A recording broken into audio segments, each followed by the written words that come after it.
Ever get that feeling? Yeah. Like you have this idea, this passion, something you really want to put out into the world. Yeah. But then you hit this wall, right? Like you start thinking, to make this work, I need millions of followers. Yeah. Well, And it's just so overwhelming. it's a common feeling, for sure. So today, we're taking a deep dive into something different. A path that feels a little more, I don't know, down to earth maybe? Hmm? A way to really connect with your audience and maybe, just maybe, make a living from what you love. And a good living, too. That's right. And the best part, it doesn't involve needing millions of followers. Exactly. We're talking about a concept that's become like this foundational text for creators, 1,000 True Fans. By KK. Right, KK. It's an essay originally from way back in 2008. It's amazing how relevant it still is today. Absolutely. And you can find it on his website, the Yeah. Technium. Yeah. The whole premise is pretty simple, but it's powerful. Forget about that massive mainstream breakthrough. Right, you might not need all that to really thrive. So for everyone listening, that's what we're diving into today. Yeah. What does this 1,000 True Fans idea actually look like in practice? How can it change your perspective? I mean, it doesn't matter if you're an artist or a writer, a musician, whatever. If you're creating something, this is for you. We're going to cut through all the hype and get to the heart of it. So let's start with the basics. What exactly is a true fan? Okay, so according to KK, a true fan isn't just someone who kind of likes your work. Yeah. Right? This is someone who's deeply invested. It's about a level of dedication that goes way beyond a quick like or a one-time purchase. This is someone who like would buy anything you create. Wow. Okay. So give me some examples. What does that kind of dedication look like? He uses some pretty vivid examples. Picture this. Someone who drives like hours to see your band play. Okay, yeah, dedicated fans, right? Totally. Sure. Or a reader who buys your book in every format imaginable, hardback, paperback, you name it, digital, even audio, or even someone who pre-orders your next project without even knowing what it is. They trust you that much. To trust your vision. Exactly. That's the kind of unwavering support and belief we're talking about. That's a pretty high bar. It is. It's not just passive, it's active. They're committed. Exactly. Okay, so we have an idea who these true fans are. Yeah. Now let's get into the numbers. How does having 1,000 of these like super dedicated people actually translate into you making a living? All right, so here's where the essay gets really interesting. It provides a framework. KK says focus on two key things. First, you got to aim to earn a profit of, on average, $100 per year from each true fan. $100 per fan per year. Yeah, but how you get there, that's going to depend a lot on what you do. Right. If you're a musician, maybe it's merchandise, tickets to special shows, or even support through a platform like Patreon. If you're a writer, it could be book sales, subscriptions, maybe online courses. Right. The point is, you got to think creatively about how you offer enough value to your core fans to hit that $100 mark. So it's not just about finding new people all the time. No. It's about going deeper with the audience you already have. Yeah. Okay, makes sense. So what's the second part of the equation? This is just as important. You got to keep as much of that $100 as possible. So that means minimizing the middleman. Cutting out the middleman. Yep. Right. Think about like record labels taking a big chunk of a musician's profits. Oh, yeah. Or publishers taking a big cut from authors.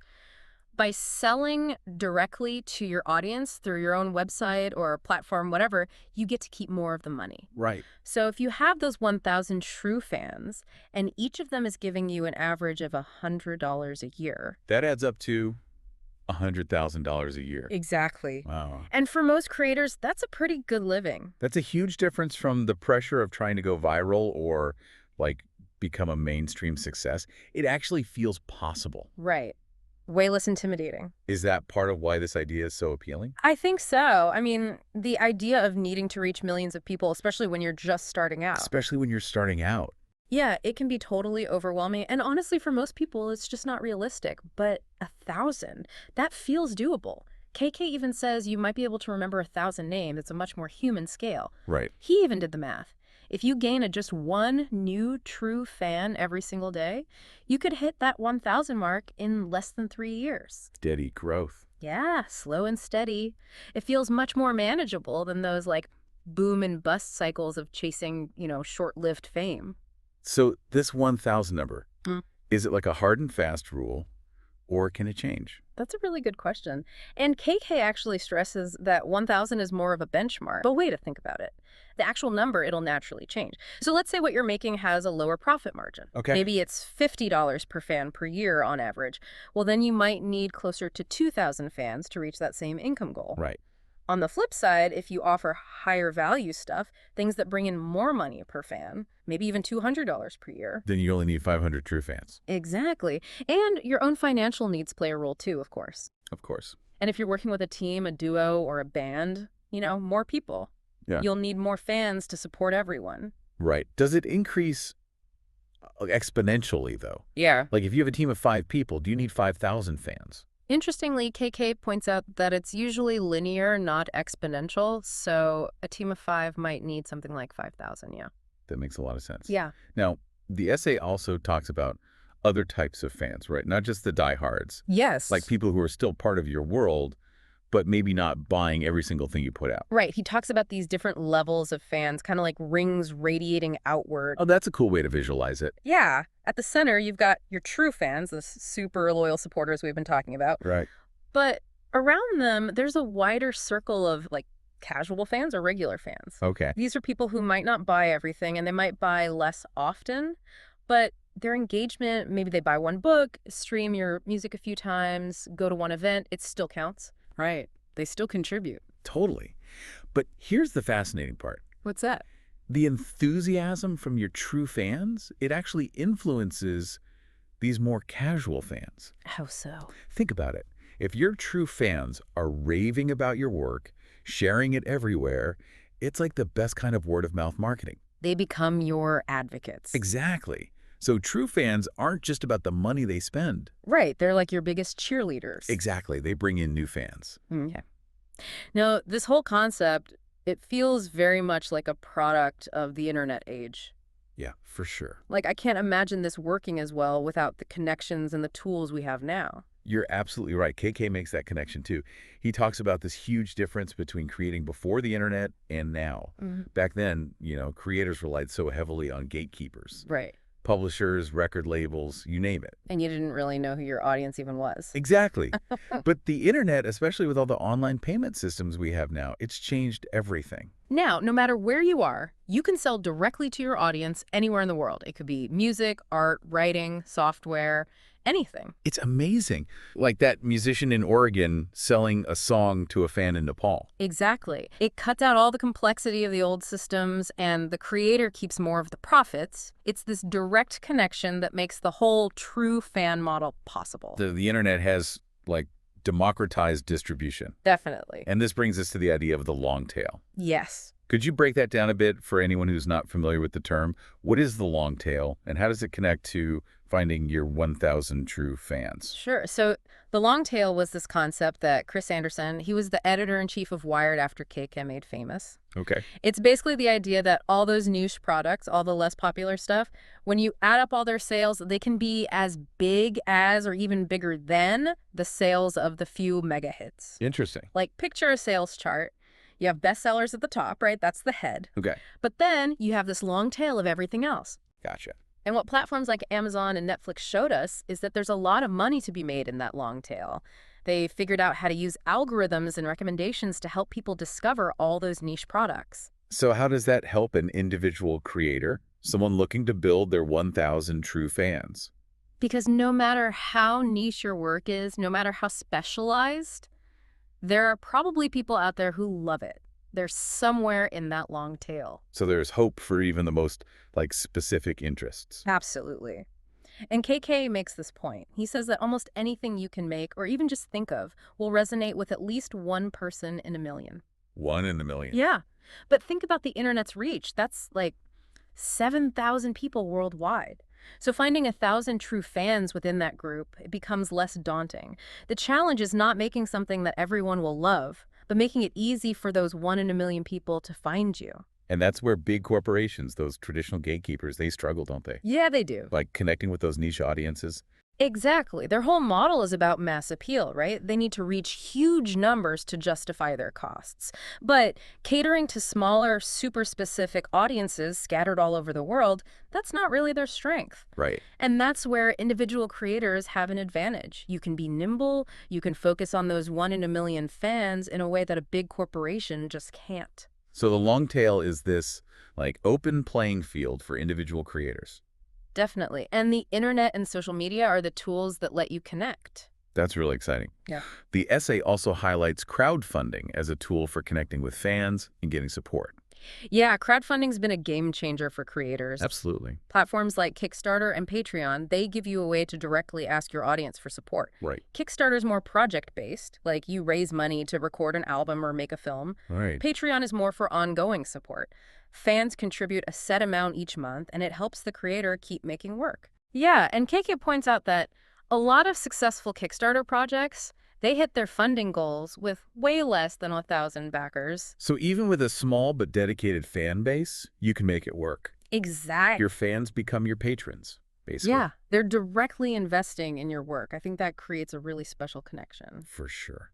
But this whole approach of building a true fan base, it's not passive, is it? Like, it takes work. Oh, absolutely. It's not just make something and they will come. No, Yeah. no, you have to put in the effort. You have to nurture those relationships, communicate with your fans, give them something special. So it's a different kind of work from just the creative part. Definitely. And KK even suggests for some creators, it might make sense to hire someone to help manage those relationships. If you're not good at that part, or if you just don't enjoy it. Exactly. But of course, that adds to your costs, so you might need a slightly bigger fan base to make it work. Right. So this whole 1,000 true fans thing, is it like the only way to succeed? No, not at all. The essay is clear about that. It's Yeah. just one way, one model. You can still use traditional methods, agents, publishers, all that. Right. KK actually talks about his own experiences. He's done traditional publishing, self-publishing, Kickstarter. It's more like having an additional tool in your toolbox. Yeah, exactly. The point is that building strong relationships with your biggest fans, it can help you no matter what path you choose. It's like a more sustainable path than just chasing fame. Exactly. It's about genuine connection, not just fleeting popularity. And I think that resonates with a lot of creators. It feels more stable, less stressful in the long run. KK even calls it the saner path, right? He does. He says it's a saner alternative to constantly chasing that, big break. Now, I'm curious about something. Going back to the original essay from 2008, before crowdfunding and all that, it was so common. Yeah. How did KK see the long tail back then? Was he totally optimistic about it for individual creators? That's interesting. I mean, he saw the potential, right? Right. Wider distribution, reaching those niche audiences. But he also saw the potential downsides. Like what? More competition. Oh, yeah. Everyone vying for attention. Exactly. And pressure to lower prices as more creators entered the market. Right. He thought that unless creators became really good at curating and aggregating work in their niche, the long tail alone might not be enough to make a living. So it's not just about being in the long tail. Right. It's about having that direct connection with your fans. That's what helps you stand out. That makes a lot of sense. Now, the essay also talks about some early examples of this kind of thinking, even before the internet. Oh, yeah, it's fascinating. There were these early ideas, like seeds that were planted before the technology really caught up. Like what? KK talks about the street performer protocol, which was proposed back in 1999. 1999. Yeah. The idea was that an author would set a fundraising goal, and once it was reached, they'd release their work for free to everyone. Interesting. Like early crowdfunding. Exactly. It was all about collective support. And then there was this author, Lawrence Watt Evans. In 2004, he had this system where his readers would pledge a certain amount per month. Okay. And when he hit the goal, he'd release the next chapter of his book online. So these early experiments really paved the way for what we have now. They were ahead of their time. Now, the essay does a nice job of summarizing the benefits of this true fan model for creators. Yeah, it boils down to a few key things. First, you can earn more from each individual fan because they're so engaged. Right, they're invested. And second, you get to keep more of that money because you're selling directly. Cutting out the middleman. Exactly. And then there are all these new models of support that have topped up, like micro-patronage and pre-financing.